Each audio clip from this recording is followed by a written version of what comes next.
سفیان ثوری رحمۃ اللہ علیہ فرماتے ہیں کہ نیت پر خدا کی قسم محنت کرنا اتنا مشکل ہے کسی چیز کے لیے.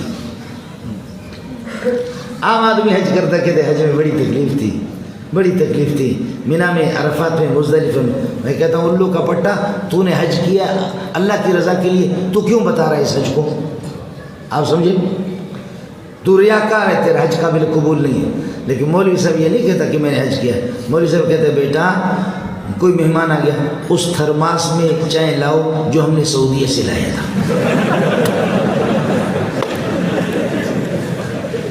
آپ نے دیکھا، تاکہ مولوی صاحب کی ریاکاری کو کوئی پکڑ نہ سکے. کیا ظالم ہے. سعودیہ سے تھرماس لایا تھا تو سعودیہ گیا تھا تو پھر یہ کہ پاپڑے بیچنے نہیں گئے تھے فروٹ بیچنے کے لیے نہیں گئے تھے تو حج کے لیے. اور جو حج کرتا ہے وہ ہوتا ہے حاجی، لہذا تو مرا حاجی بگو من تو رہا حاجی بگو ہے. مولوی کو پکڑنا ہے.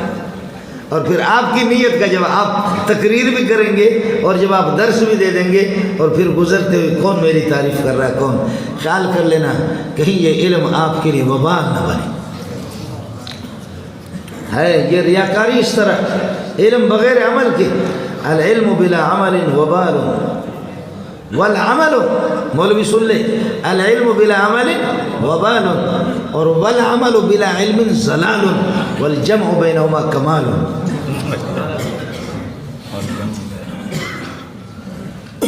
سمجھے؟ مولوی سن لے العلم بلا عمل وبال، تبلیغی سن لے والعمل بلا علم ضلال. آپ کو بات سمجھ میں آ رہی نہیں آ رہی؟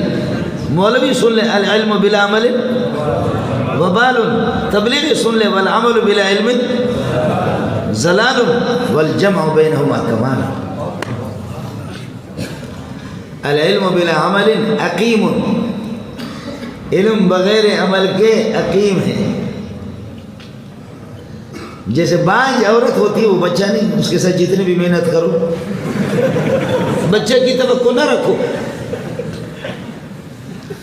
العلم بلا عمل عقیم اور والعمل بلا علم سقیم، اور عمل بغیر علم کے سقیم بیمار، والجمع بینہما صراط مستقیم، تو جمع کرنا صراط مستقیم.